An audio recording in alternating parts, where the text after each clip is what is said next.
Diffraction of light के लिए मैंने बताया था कि यहाँ पर हमारे पास में शैडो रीजन पे लाइट का बैंड होना is known as diffraction of light wave. Okay, तो यहाँ पर हमारे पास में एक और चीज लिखी थी, इसमें डिफ्रैक्शन हमारे पास में इन दो चीजों पर डिपेंड करता है, that is size of obstacle. जो भी हमारे पास में ये ऑब्स्टिकल बन रहा है, अवरोध जिसको हिंदी में बोलते हैं, उसके साइज पर डिपेंड करता है। अगर मैं इसको साइज ए ले रहा हूँ तो ए इसका साइज रहेगा। ओके, दूसरा हमारे पास में वेवलेंथ ऑफ लाइट, जो इंसिडेंट लाइट वेव है उसकी वेवलेंथ पर भी डिपेंड करता है कि वेवलेंथ कैसी है, छोटी है, बड़ी है या कैसी। और कल मैंने इस चीज के बारे में तुम्हें एग्जांपल भी दिया था साउंड वेव और लाइट वेव के कंपैरिजन के साथ में, कि लाइट वेव का अगर वेवलेंथ हमारे पास में कम है तो उसके अकॉर्डिंग उसका डिफ्रैक्शन जो ऑब्स्टिकल सामने रखे उसके ऑर्डर का होना चाहिए, तभी उसका डिफ्रैक्शन होगा। ओके, तो डिफ्रैक्शन ऑफ लाइट हमारे पास में दो टाइप का होता है, दैट इज फ्रेनल और फ्राउनहोफर। भी हम लोग एक बार फ्रेनल डिफ्रैक्शन को देख लेते हैं। फ्रेनल हमारे पास में होता क्यों है, किस तरह से होता है, इसके लिए हमारे पास में एक स्लिट हम लोग काम में लेंगे। फ्राउनहोफर डिफ्रैक्शन पढ़ने से पहले हमें फ्रेनल के बारे में थोड़ा बहुत पता होना चाहिए कि ये होता क्यों है, क्योंकि इसके अंदर हमारे पास में अगर फ्रेनल डिफ्रैक्शन की बात करूं तो हमारे रियल लाइफ में जितने भी डिफ्रैक्शन पैटर्न नजर आते हैं रियल लाइफ में, एक्सेप्ट लेबोरेटरी में करना या हम लोग स्पेसिफिकली हम लोग किसी एपरेटस को यूज करके डिफ्रैक्शन बनाते हैं, तो वो हमारे पास में फ्राउनहोफर होगा। उसके अलावा जितने भी हमारे पास में नजर आते हैं, चाहे कमरे में आप डिफ्रैक्शन पैटर्न देखो या कहीं बाहर देखो, वो सारे के सारे होंगे फ्रेनल। तो इसका मतलब कि हमें इसके बारे में स्टडी करनी चाहिए थी, लेकिन जैसे मैंने इसमें लास्ट लाइन में लिखा है कि थियोरेटिकली इसको बहुत ज्यादा कॉम्प्लेक्स हो जाता है, इस तरह से हम लोग इसकी स्टडी नहीं करते फॉर नाउ। लेकिन बीएससी में या एमएससी में हम लोग इसके बारे में स्टडी जरूर करते हैं। ओके, तो नेक्स्ट हम लोग देखते हैं कि फ्रेनल डिफ्रैक्शन होता कैसे है। इसके लिए हम लोग काम में लेते हैं दो स्लिट्स S1 और S2। नोटिस करो इसमें मैंने इसकी एजेस को शार्प रखा हुआ है, बहुत कुछ इस तरह से बनाया कि ये आपको तीखे किनारे नजर आए। ओके, तो इन तीखे किनारों की वजह से हमारे पास में लाइट का डिफ्रैक्शन होता है। इसमें बस एक ये है कि हमारे पास में लाइट जो है बहुत शॉर्टर डिस्टेंस से ट्रेवल करते हुए आती है, मतलब कि हमारे पास में फाइनाइट डिस्टेंस होती है यहाँ पे, लिमिटेड में बोलता हूँ इसको, कि लाइट सोर्स हमारे पास में स्लिट से एक फाइनाइट डिस्टेंस पर होगा जिसको मेजर कर सकते हैं। वहां से अगर लाइट आ रही है तो स्लिट के ऊपर हमारे पास में जो भी वेव फ्रंट पहुंचेगा, तरंगाग्र, उस तरंगाग्र का या वेव फ्रंट का डिफ्रैक्शन होगा कुछ इस तरह से। ऐसे पॉइंट हमारे पास में इस पूरी स्क्रीन पर अलग अलग जगह पर बहुत सारे मिलते हैं, P1, P2, P3, P4। कचरा ना फैले इसलिए मैंने सिर्फ एक पॉइंट P दिखाया है, क्योंकि ये ज्यादा हमारे सिलेबस का नहीं है, इसलिए। फ्राउनहोफर डिफ्रैक्शन में मैं आपको पूरी डिटेल दिखाऊंगा कि किस किस तरह से डिफ्रैक्शन होता है। ओके, तो आप चाहो तो इसका स्क्रीनशॉट ले लो या फिर सेम डायग्राम आपको आने वाले नोट्स में मिल जाएगा। नेक्स्ट हमारे पास है फ्राउनहोफर डिफ्रैक्शन। सबसे पहले हमारे पास में जरूरत होती है स्क्रीन की, स्लिट्स की, जैसा आपको नजर आ रहा है। ओके, और लाइट सोर्स इसमें होता है हमारे पास में इनफाइनाइट डिस्टेंस पर। ओके, और जैसे मैंने स्क्रीन के लिए भी यहाँ पर लिखा हुआ है, स्क्रीन आपको कहीं नजर नहीं आ रही होगी, सिर्फ लिखा हुआ है स्क्रीन एट इनफाइनाइट। इसका मतलब कि इनफाइनाइट पर स्क्रीन है और लाइट सोर्स भी इनफाइनाइट पर है। तो इनफाइनाइट से जब लाइट आती है तो उसको इसी तरह से दिखाते हैं आप लोग, पैरेलल लाइट वेव्स, समानांतर आती हुई प्रकाश किरणें अनंत से आती हुई लगती है, ऐसा कुछ बोलते थे, राइट। इनफाइनाइट से आने वाली लाइट वेव एक दूसरे के पैरेलल होती है। तो जब ये स्लिट S1, S2 पर इंसिडेंट हो रही है तो यहाँ पर, जैसा क्योंकि आप लोग जानते हो, सागर प्रजापत, दोस्त आप बता सकते हो यहाँ पर वेव फ्रंट कैसा होगा? तरंगाग्र, गोलीय। गोलीय को हम लोग इंग्लिश में बोलते हैं, गोले को इंग्लिश में बोलते हैं हम लोग स्फीयर। मैं टाइप करता हूँ उसको, दैट इज स्फीयर। ओके, एक मिनट, गोले को। ओके, तो गोले से हमारे पास में वर्ड बनता है स्फेरिकल।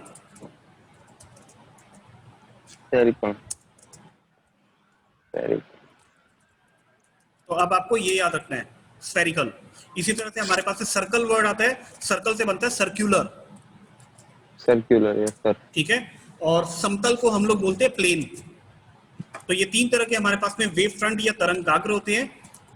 ओके, मेरा आप सबसे क्वेश्चन है कि इन तीनों में से कौन सा वेव फ्रंट हमें इसमें मिलेगा? प्लेन। एक minute Ankita, plane. Yes sir, plane. क्यों मिलेगा प्लेन? एमी सर मैं पहले क्योंकि एक, इसमें जो चलो कोई बात नहीं अंकिता, एक मिनट रुको बेटा। लक्षिता, लक्षिता गोयल, तो प्लेन है। ठीक है लक्षिता, ये बताओ क्यों मिलेगा प्लेन वेव फ्रंट? क्योंकि सर इसकी जो रेज आ रही है, लाइट सोर्स जा रहा है, वो बिल्कुल स्ट्रेट जाएगा ना।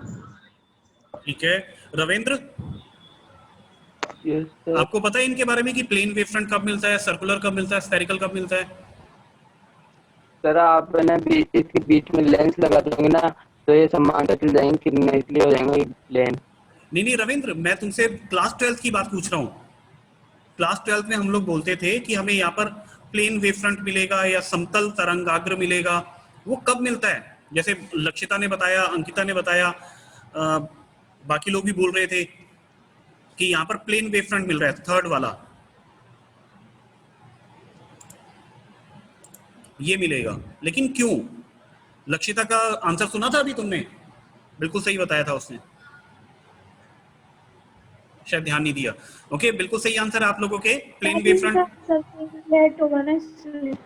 आयशा दोबारा बोलो, क्या कह रहे हो? सरफेस भी तो फ्लैट होगा। सरफेस सर फ्लैट होगा? कहना है हाँ अंकिता बोलो बेटा।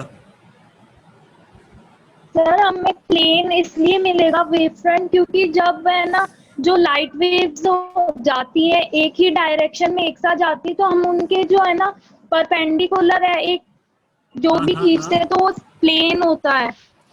ठीक है बिल्कुल सही। यहाँ पर अगर नोटिस करोगे ये जितने भी पार्टिकल इन पॉइंट्स पर पहुंच रहे होंगे जहां पर मैं टेक्स्ट लगा रहा हूँ, ये सब के सब एक प्लेन में ही लोकेट कर सकते हैं हम लोग, एक प्लेन में ही मिलेंगे आपको हमेशा।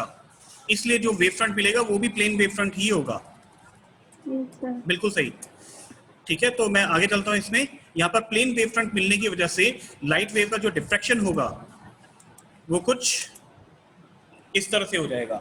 यहाँ पर भी मैंने सिर्फ एक ही बार इसको दिखाया है और ये दूसरी बार भी दिखाया, सॉरी मैं भूल गया था। तो यहाँ पर देखो दो जगह पर डिफ्रैक्शन दिखाया, क्योंकि मैंने तुम्हें लास्ट क्लास में बताया था कि शार्प एजेस पर जब लाइट पहुंचती है तो उसका स्कैटरिंग इफेक्ट होता है, फैल जाती है लाइट, टुकड़े टुकड़े हो जाती है। तो लेकिन प्लेन वेव फ्रंट होने की वजह से ये सारे के सारे पार्टिकल हर पॉसिबल डायरेक्शन में स्प्रेड होते हैं, फैल जाते हैं। लेकिन एक के साथ में जो दूसरा पार्टिकल होगा वो सेम एंगल बनाता हुआ जाएगा। जैसे यहाँ पर पांचों लाइट वेव्स दिख रही है, ये पांचों की पांचों सेम एंगल बना रही होगी हॉरिजन के साथ में, ठीक है। ऐसी ये वाली सेम एंगल बना रही है, तो इन सब का डिफ्रैक्शन एंगल सेम, इन सब का डिफ्रैक्शन एंगल सेम, ठीक है। स्क्रीन एट इनफाइनाइट का मतलब कि ये सारी की सारी लाइट वेव इनफाइनाइट पर मीट होती हुई लगेगी पैरेलल होने की वजह से। इट मीन कि ना तो हम लोग इसको कहीं भी बना सकते हैं, यानी इनफाइनाइट से आने वाला सोर्स हमारे पास में कोई नहीं है एक्सेप्ट सन, है ना, और इनफाइनाइट पर स्क्रीन रखना भी पॉसिबल नहीं है। तो फ्रॉनहोफर डिफ्रैक्शन हम क्यों पढ़े? जो चीज पॉसिबल ही नहीं है हम लोग उसको कैसे पढ़ सकते हैं? पर सर ये जो स्लिट हम अगर इतनी छोटी बनाए कि जो स्क्रीन है वो इसके कंपैरिजन में बहुत बड़ी हो, बहुत दूर हो, तो ये इनफाइनाइट के बराबर हो जाएगा। वेरी गुड, अच्छा पढ़ा हुआ तुमने, बिल्कुल सही है। लेकिन मैं इसको दूसरे तरीके से बात करूंगा, जो आप लोगों ने क्लास 12 में किया था उसी चीज का यहाँ पर हमारे पास में यूज है। ओके तो इस चीज को समझने के लिए हम लोग Fraunhofer diffraction at single slit करेंगे, जो कि अभी जैसे मैंने बनाया था, सिंगल स्लिट लिखना भूल गया मैं। ओके सिंगल स्लिट के लिए सेम जो जो चीजें चाहिए थी सेम आ रही है हमारे पास में। S1 S2 स्लिट, एक मोनोक्रोमेटिक लाइट सोर्स काम में लेंगे हम लोग, और यहाँ पर मैंने स्क्रीन यूज कर ली है एक लॉन्गर डिस्टेंस पर, जिसको हम लोग जानते हैं कि ये डिस्टेंस हमारे पास S1 S2 से जो डिस्टेंस होती है वो कैपिटल डी, और S1 और S2 के बीच की distance D, small D. Sorry my bad, यहाँ पर डी की जगह मैं आने वाले टाइम में ए कर दूंगा, ठीक है, स्मॉल ए, क्योंकि मेरे पास में जो डेरिवेशंस नोटेड है जो मैंने टाइप कर रखे हैं उसमें मैंने ए करके यूज किया हुआ है उसको, तो आने वाले टाइम में मैं चेंज कर दूंगा। आप लोग ध्यान रखना इस चीज को, कहीं ये मत सोचना कि ए कैसे आ गया नया, ठीक है। तो अब हम लोग देखते हैं अगर मोनोक्रोमेटिक लाइट सोर्स को हम कहां पर रखें कि हमारे पास में ऐसी पैरेलल लाइट वेव्स मिले। लेंस के फोकस पे। अरे वाह सौरभ, बिल्कुल सही, लेकिन यहाँ पर तो लेंस है ही नहीं। सर लगा देंगे। ठीक है अगर तुम बोल रहे हो तो लगा देते हैं, ठीक है। अगर हमें पैरेलल लाइट वेव्स चाहिए, मैं बाकी लोगों को भी बता दूं, समानांतर लाइट वेव चाहिए, पैरेलल लाइट वेव चाहिए, तो उसके लिए हमें जरूरी होगा एक लेंस और एक सोर्स, जो कि सोर्स लेंस के फोकस पर रखा हो, क्योंकि फोकस से निकलने वाली लाइट वेव लेंस में से पास होने के बाद में, आई रिपीट, लेंस कौन सा है, ये कॉन्केव या कॉन्वेक्स? कॉन्वेक्स। ठीक है, सबको ये चीज तो अच्छे से पता ही है। तो कॉन्वेक्स लेंस के फोकस से अगर लाइट वेव निकलती है तो निकलने के बाद में एक दूसरे के पैरेलल हो जाती है। तो अपना मेन टारगेट जो था ऐसी लाइट वेव लेना, वो गेन हो गया हमारे पास में, मिल गया हमें। तो S1 S2 से जब लाइट इंसिडेंट हुई स्लिट के ऊपर शार्प एजेस पर इसके, तो ये डिफ्रैक्ट हो जाएगी, डिफ्रैक्ट विवर्तन कुछ इस तरीके से। लेकिन मैंने बोला था कि ये हर पॉसिबल डायरेक्शन में होती है, तो उसको भी देखेंगे हम लोग। लेकिन उससे पहले डिफ्रैक्शन एंगल पता होना चाहिए हमें कि कितने एंगल पर लाइट डिफ्रैक्ट हो रही है। तो हॉरिजॉन के साथ में मैंने ये एंगल लिया है, दैट इज थीटा। ओके, ध्यान रखना इस चीज को, बार बार पूछूंगा मैं इसके बारे में, क्योंकि सबसे इंपॉर्टेंट हमारे पास में थीटा ही है। अगर तुम लोगों ने इंटरफेरेंस YDS भी पढ़ा हो, यंग डबल स्लिट एक्सपेरिमेंट, तो उसमें भी आप लोग थीटा की वैल्यू चेंज कर करके कंस्ट्रक्टिव और डिस्ट्रक्टिव इंटरफेरेंस की क्वांटिटी निकालते थे, इंटेंसिटी निकालते थे। Root of I1 plus root of I2 plus I1/2 2 root I cos theta, right. तो थीटा की वैल्यू जैसे जैसे चेंज होती थी, इंटेंसिटी चेंज होती थी। यहाँ पर भी हमारे पास में थीटा का रोल होगा, लेकिन बहुत एंड में जाकर। यूज हम लोग कंटिन्यूअसली करेंगे, बट लास्ट में जाकर इस थीटा को समझना बहुत जरूरी होगा, याद रखना, ठीक है। Theta is angle, diffraction angle. तो अगर हमारे पास में लाइट इस तरह से डिफ्रैक्ट हो रही है तो इस तरह से भी हो सकती है। आई रिपीट, अगर इस तरह से लाइट डिफ्रैक्ट हो रही है जैसी आपको दिखाई दे रही है, इस डायरेक्शन में भी हो सकती है और होगी, क्योंकि मैंने बोला शैडो एरिया में आएगी। तो शैडो एरिया तो ऊपर नीचे दोनों तरफ है, तो डिफ्रैक्शन हुआ ना ये। तीसरा, हमारे पास में लाइट सीधी भी तो जा सकती है, तो सीधी भी जा रही है ना। अब ध्यान दो कि ये सारी की सारी लाइट वेव्स, मैं पहले इसके बारे में बात करता हूँ, ये तीनों कहाँ जाकर मीट करेगी? इनफाइनाइट पर। तो हम लोग इनफाइनाइट पर बैठकर थोड़ी ना इसके बारे में ऑब्जर्वेशंस कर सकते हैं। मतलब कि इसका इंटरफेरेंस चेक करने के लिए या सुपरपोजिशन चेक करने के लिए मुझे इनफाइनाइट पर जाकर इसको चेक करना पड़ेगा, दैट इज नॉट पॉसिबल। तो ऐसी कंडीशन में हम लोग क्या करते हैं, एक और लेंस L2 काम में लेते हैं। अरे वाह, अंकिता को पता है।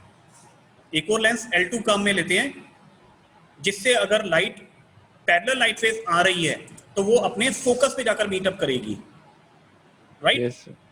तो ये हमारे पास में फोकस आ जाता है, जिसको मैंने यहाँ पर नाम दे रखा है P0। ओके, नाम आ जाएगा अभी। इसी तरह से ये जो ऊपर की तरफ लाइट वेव जा रही है 3, ये भी अपने किसी फोकस पर जाकर मीट करेगी। अब यहाँ पर फोकस होता है क्या, पता है आप लोगों को? फोकस तो आई थिंक यही होगा। ये कौन सा फोकस आ गया? पर सर वो लाइट वेव एंगल बनाते हुए जा रही है ना, सीधी नहीं जा रही। मेरा क्वेश्चन ये है, फोकस तो P0 पर होना चाहिए, यहाँ कौन सा फोकस आ गया? क्वेश्चन बहुत ट्रिकी है, ध्यान से सुनो। यहाँ कौन सा फोकस आ गया? इसी तरह से नीचे वाली के लिए भी दिखा देता हूं। अरे ये भी फोकस हो रही है एक जगह पर। माय क्वेश्चन कि यहां पर और यहां पर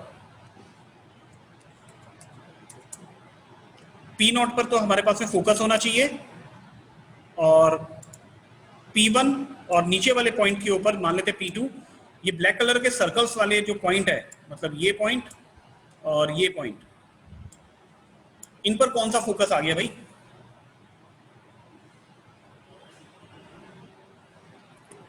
प्रीति सिंह, बेटा आपको पता है इसके बारे में? चलो, शायद आप लोगों ने ऑप्टिक्स में पढ़ा होगा, सेकेंडरी फोकस बनते हैं। जैसे अभी सौरभ या कुणाल बोल रहा था कि अगर ये लाइट वेव पैरेलल है तो ये भी किसी न किसी पॉइंट पर जाकर मीट जरूर करेगी, और जहां ऐसी पैरेलल लाइट वेव्स मीट करती है वो सेकेंडरी फोकस होता है, द्वितीयक फोकस। ओके, तो मैं ये हटा रहा हूँ। Yes sir. हालांकि ऐसा कोई पूछता नहीं है अपने से एग्जामिनेशंस में, लेकिन वाइवा के टाइम पर मैं जरूर पूछूंगा आप लोगों से कि ये वाला कौन सा फोकस है। सेकेंडरी वेव या सेकेंडरी वेवलेट्स के थ्रू सेकेंडरी फोकस काम में ले सकते हैं, हम लोग बोल सकते हैं। ओके, तो अब एक चीज नोटिस करो, अगर ये एंगल थीटा है हमारे पास में, माय बैड, यहाँ पर जो काम की चीजें नहीं है मैं पहले उनको हटा देता हूँ। जैसे कि ये 3 लाइट वेव्स मेरे पास में काम में नहीं आएगी, हटा दिया। अब देखो, अगर ये एंगल थीटा है तो ये एंगल थीटा थीटा, तो ये वाला थीटा ही एंगल होगा। इस जगह पर ठीक, थीटा, थीटा। थीटा तो ये तीनों एंगल थीटा है। अभी फिलहाल मेरे पास Yes, में sir. जो एंगल यूज होने वाला है वो एक ही एंगल काम में आएगा। मैंने फालतू की चीजें वापस हटा दी है जो मुझे काम में नहीं आने वाली, तुम लोगों को समझाने के लिए इनको हटा दिया मैंने। वापस दिखा देता हूँ, कुछ इस तरह से डायग्राम था, मैंने ये सारी लाइट वेव सेंटर वाली हटा दी, ये दो एंगल्स गायब कर दिए, है अपनी जगह पर लेकिन मैंने इनको हटा दिया है। ओके, सिर्फ तुम्हें डायग्राम क्लियर नजर आए इसलिए। अब नोटिस करो, अगर ये एंगल थीटा है और S1 से S2 तक, जैसा मुझे अलग अलग पर्सन्स ने बताया था, S1 और S2 पर हमारे पास में प्लेन वेव फ्रंट आता है, जिसको मैं कुछ इस तरह से दिखा देता हूँ। दिख रहा है? S1 S2 Yes, के sir. बीच में डॉटेड लाइन, ये डॉटेड लाइन हमारे पास में प्लेन वेव फ्रंट है। ओके, इस वेव फ्रंट के साथ में S1 से मैंने S2 वाली जो लाइन है ये, इसके ऊपर एक नॉर्मल ड्रॉ किया, जिस नॉर्मल मतलब कि एक लंबवत रेखा बनाई, परपेंडिकुलर ड्रॉ किया है, नॉर्मल ड्रॉ किया है, जो कि K पॉइंट पर जाकर मीट करता है। ओके, तो ये राइट एंगल ट्रायंगल sir. तैयार हो गया यस सर। हमारे Yes, पास में यहाँ। sir. हाँ ठीक है, एक मिनट मुझे एक ड्रॉ करना पड़ेगा छोटा सा।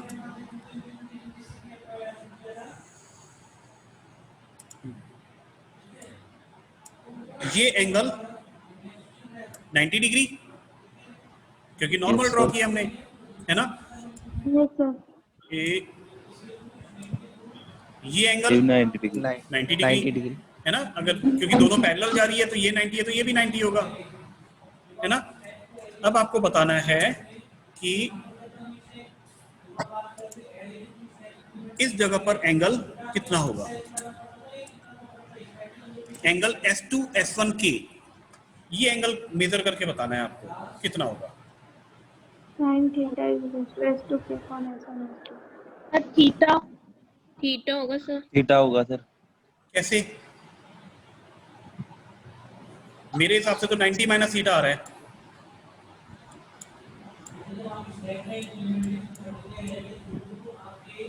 अगर आप लोग बोल रहे हो थीटा तो मुझे प्रूफ करके दिखाओ थीटा ही होगा। बाकी लोगों को किसी को प्रॉब्लम है? थीटा होगा सर। गाइस मैं आप सबको बता दूं, जितने भी लोगों ने अभी आंसर दिया थीटा इज राइट आंसर, लेकिन मेरा क्वेश्चन है कि ये कैसे, थीटा कैसे हुआ।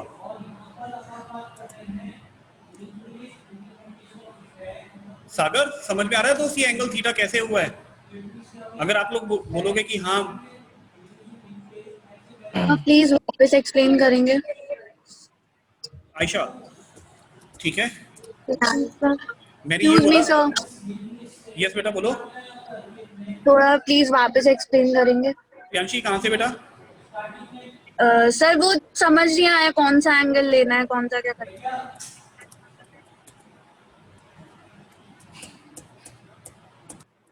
एक मिनट, यहाँ से लेते हैं।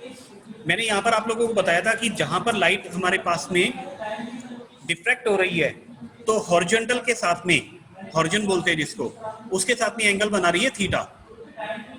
ठीक है, ये वाला एंगल है हमारे पास में angle of diffraction.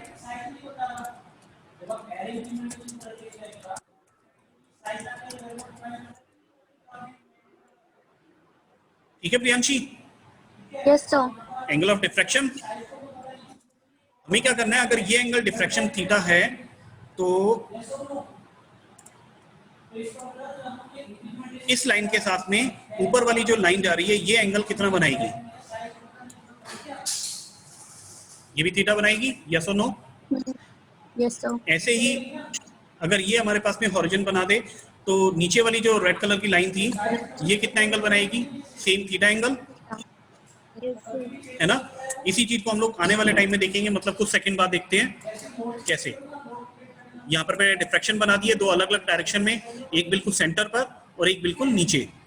Okay, lens को प्लेस करते हुए दिखाया था कि कैसे हमारे पास में स्क्रीन के ऊपर ये इंटरफेरेंस या सुपरपोजिशन शो करेगी। ओके, फिर मैंने बोला था कि मैं फालतू की चीजें हटा देता हूँ, ये हटा दी। एंगल थीटा जो अभी हमने प्रूफ किया था कि एंगल थीटा होंगे। ठीक है प्रियांशी, ये सब तो समझ आ गया था, वो कौन सा एंगल निकालना था वो नहीं समझ आया था। यूं बोलो ना। सर मेरे को आगे कैसे आएगा थीटा? ठीक है, एक मिनट। प्रियांशी को पहले पूछ लेते हैं कि कौन सा एंगल मैंने पूछा है। प्रियांशी, अभी एंगल थीटा आपको नजर आ रहा है? Yes sir. ओके। अब अगर S1 और S2 को मैं मीट करवा देता हूँ, एक वेव फ्रंट बना देता हूँ, ओके, और S1 से नीचे वाली जो लाइन है उसके ऊपर एक नॉर्मल ड्रॉ कर देते हैं कुछ इस तरीके से। ये 90 डिग्री पर है लाइन S1 के। ध्यान से देखो, S1 के बिल्कुल 90 डिग्री पर है, यस सर। है ना? ये मेरा क्वेश्चन ये था कि यहाँ पर एंगल कितना होगा 90 दिस प्लेस। थीटा। एक सर मिनट थीटा। दोस्त, उसको सोचने दो प्रियांशी को। अच्छा प्रियांशी, आपको ये वाला एंगल बताना है। Theta something. हाँ थीटा थीटा ही होगा। एमी तुक्का लगा रही है तो सर वो तो उससे निकलता है tan थीटा दिया है उसके रिलेशन वगैरह। बिल्कुल वही मैं सोच रहा हूँ कि यहाँ पर tan theta sin theta cos theta लगना चाहिए, लेकिन ये सौरभ है पागल इंसान, पता नहीं कैसे थीटा बता रहा है ना? नहीं सर। सौरभ एक मिनट। प्रियांशी, हाँ। आयशा, प्रॉब्लम है ना, ये ऐसे डायरेक्टली थोड़ी ना बता सकते हम लोग। सर sin थीटा लगेगा। बिल्कुल, मुझे भी यही लग रहा था, लेकिन सौरभ ने कोई इजी तरीका निकाल रखा है। सौरभ बताओ कैसे होगा?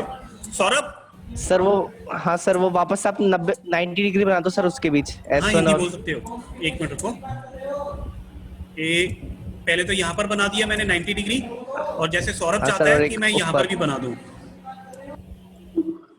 प्रियांशी ध्यान से देखना। हाँ सर ये दोनों के S1 वाली जो L तक जा रही है वो लेंस तक, और S1 और K के बीच जो एंगल है वो जाएगा 90 माइनस थीटा। ये वाला हाँ ये 90 है माइनस ना? थीटा हो जाएगा। मैं लिख दूं फिर? एक मिनट रुको।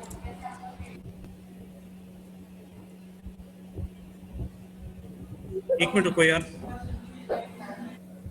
मुझे कॉपी करने दो। थीटा थीटा थीटा कहाँ पर है?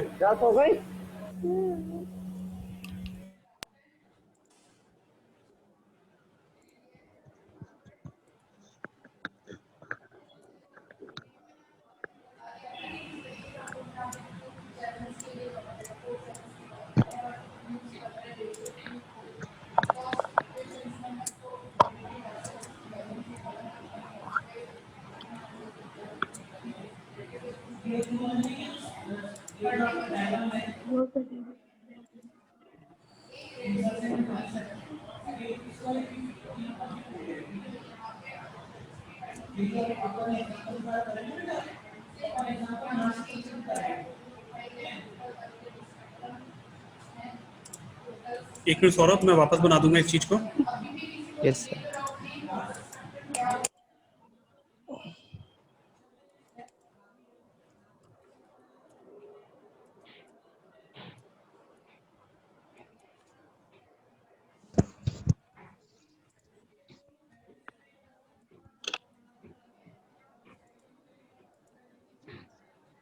तो सौरभ ने हमें बताया कि इस जगह पर हमारे पास में 90 डिग्री एंगल है, और एक एंगल 90 डिग्री यहाँ बन रहा यस सर। है ना?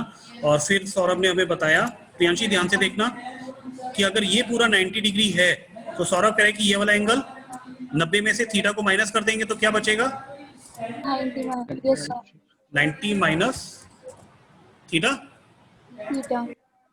है ना? तो सर थोड़ा अब सा अजीब सा S2 से S2 से S1 और S1 से जो लेंस तक जा रही है वो भी पूरा 90 है। बिल्कुल। अब जैसे इन्होंने बोला कि हमारे पास में ये पूरा एंगल 90 डिग्री है, मैं रिमूव करके वापस दिखाता हूँ, रुको। ये अगर 90 माइनस थीटा है, और सौरभ बोलना चाहता है कि ये वाली जो लाइन है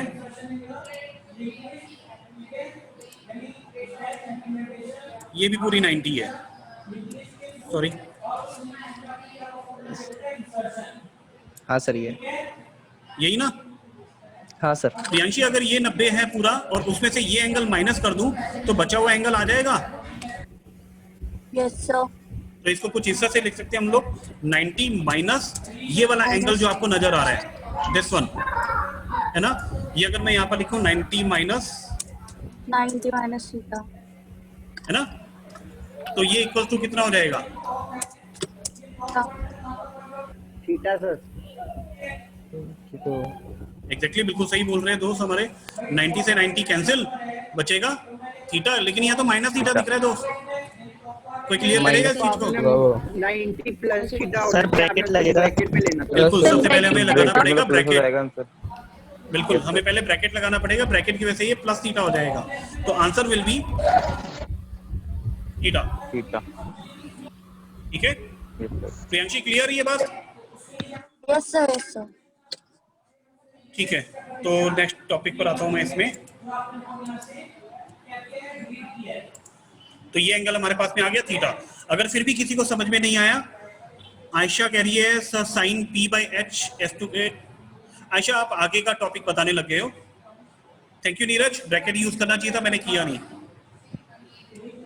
ट्राइंगल का formula a plus B plus C 180 degree होता है, उसे यूज करो।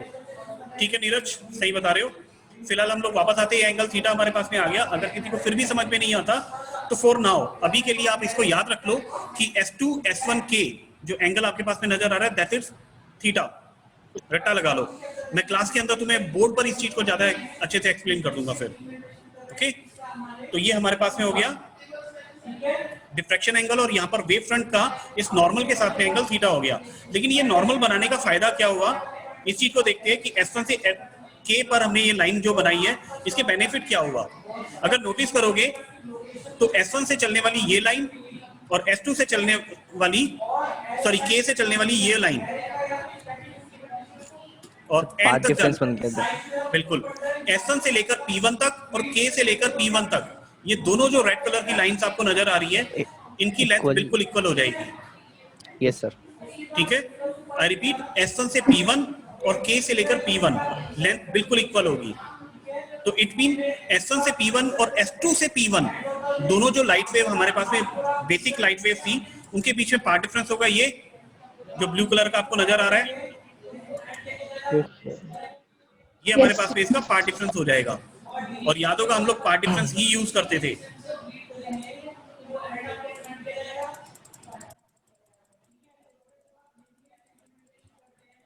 विजिबल है ना ये सब? Yes sir. तो हमें पार्ट डिफरेंस की रिक्वायर्ड होती थी, तो पार्ट डिफरेंस हमारे पास में आ गया S2K। याद रखना आप लोगों को, ये अपने नेक्स्ट क्लास के अंदर डेरिवेशन जब करेंगे तो यही S2K आपको यूज करना होगा। Yes sir. ठीक है, अब आप लोग बोर्ड डायग्राम नोट कर लो या बना लो, जो आपको नोटबुक्स के अंदर बनाना है। ये जो डायग्राम है फाइनल डायग्राम है आपका, इसको आपको नोटबुक्स में बनाना होगा या यूनिवर्सिटी एग्जामिनेशन में। तो मच बेटर आप स्क्रीनशॉट ले लो, मेरे नोट्स में भी आपको यही डायग्राम मिलेगा।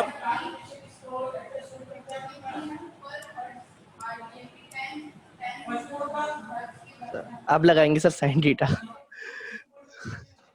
हाँ ऑब्वियसली अब साइन थीटा लगाएंगे, लेकिन वो नेक्स्ट क्लास में, ठीक है सर। क्योंकि टाइम बचा है सिर्फ 2 मिनट। ओके, स्क्रीनशॉट ले लिया आपने, तो अब नोटिस करो कि यहाँ पर P0 और P1 पर हमारे पास में लाइट्स का सुपरपोजिशन हो रहा है। 2 से ज्यादा लाइट वेव्स एक ही पॉइंट पर आकर मीट कर रही है, मिल रही है।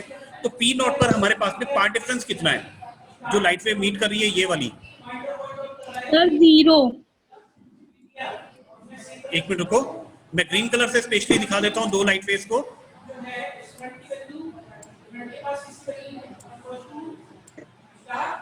ये 2 लाइट वेव पॉइंट P0 पर आकर मिल रही है, तो आपके अकॉर्डिंग यहाँ पर पार्ट डिफरेंस कितना होगा? सर 0। 0। बाकी लोग कोई नहीं बोल रहे।